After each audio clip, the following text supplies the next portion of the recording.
Alright, so now that we've talked about and kind of broken down the surface properties, where they're located and how you apply them, let's actually see it in practice here. Now I've got this file of these rings that I created earlier in the course, very similar to the rings that I'd created for this background graphic that you see right here.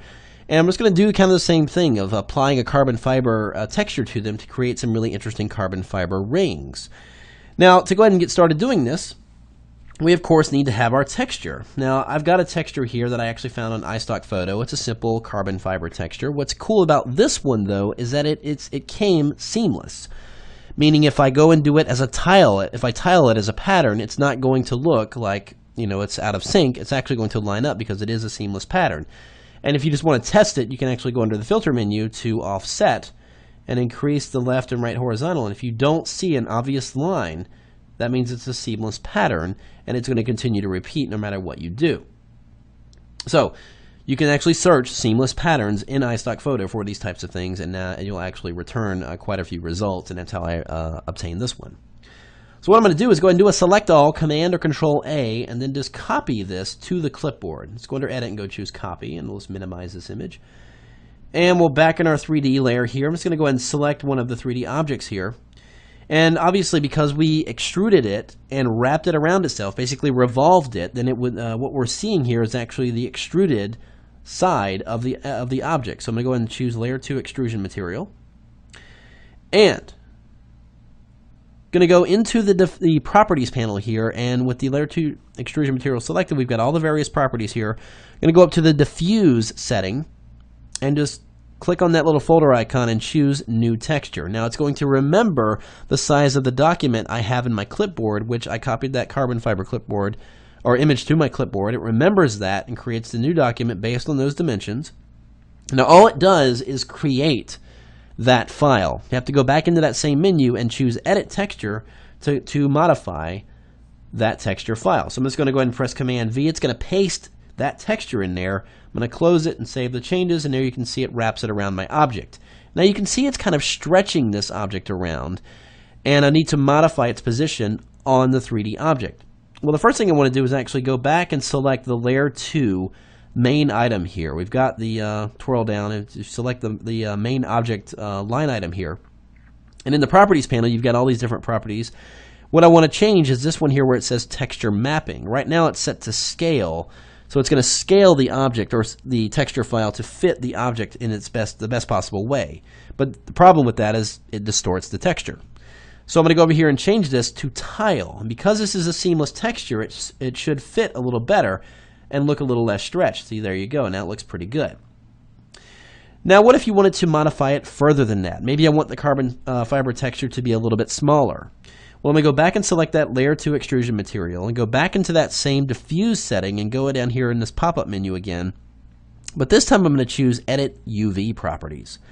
And here you can actually change the UV scale and offset, meaning you can actually scale the texture that's on the 3D object. You're not scaling the 3D object, you're just scaling the texture that's been applied to it. You can offset it as well. Now in this case, I'm just going to go ahead and click on the slider and push this up, and you can see in real time the result as I do this. As I increase the numbers, the texture gets smaller. If I wanted to stretch it, I can make that into the negative and get something like that. But I'm just, again, increasing this quite a bit to make that carbon fiber texture a little bit smaller, and I'll click OK. So I can modify and manage that texture even after it's been applied to my 3D object. So again, let's go do the same thing to the other ring. It's grouped in here. So I'm going to go again, use Layer 2 Extrusion Material, go to the Diffuse Texture, create a new texture. It's still in the clipboard, so it's going to remember that the size of that document. So click OK.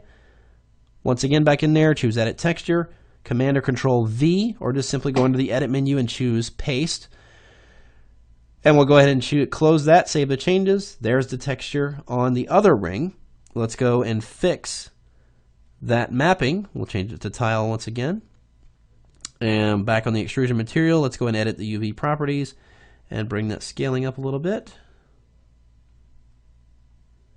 And there we have our texture applied to our object. So let's go and grab our current camera view and just kind of move this around and see what's going on here. So we've got some pretty interesting things happening here. They're not just boring gray-filled rings. Now they have texture to them. They're starting to have a little bit of life to it. Let's kind of zoom in here and kind of get a good idea what's going on. Now, when you create 3D objects, it does in fact apply a default light to your object. If I go in here in my light section, you can see I've got an infinite light applied to this. Now, we're going to talk about lights a lot more in depth in the next video, or in the next couple videos in just a moment. But just want to kind of touch on this because I want to show you how you can modify the surface properties of your object. Now, let's go back and jump over to our 3D main list here. And we've got these two main 3D objects with the textures applied. I'm going to go back to that layer 2 extrusion material and bump up the reflection. In fact, I'm going to go all the way up to 100% on this. Well, maybe not quite. Let's do like 75. And the same thing with the layer extrusion material on the other shape as well. Let's go ahead and make that reflection 75. Now, the reason we don't see the reflection right away, because the reflection is still something you have to kind of do a render for. So I'm going to, again, hold down Shift, Option, Command on the Mac. That would be Shift, Alt, Control on Windows, and then press R, and that's going to do a quick render. And you can see it's already starting to reflect around in there, giving me some interesting results on my object. Now, again, I said I'm going to talk about lights more in depth in a little while, but I'm going to go ahead and add a new point light to this scene, so it makes the scene a little bit brighter. And let's actually take this and push it in a little bit. So it kind of illuminates that area there. So we've got the kind of a light sitting right here in the middle. I'm going to go back to that 3D panel and reselect that layer extrusion material. I'm going to increase the shine. And notice what happens to the surface as I increase the shine property here. That little hot spot gets a little bit hotter. Let's go ahead and do the same thing on the other shape here. I'm going to bump up that shine. It's going to tighten up the shine on that object quite a bit more. So that's looking pretty good. Let's go back to the lights and let's increase the intensity of that light a little bit. Here we go.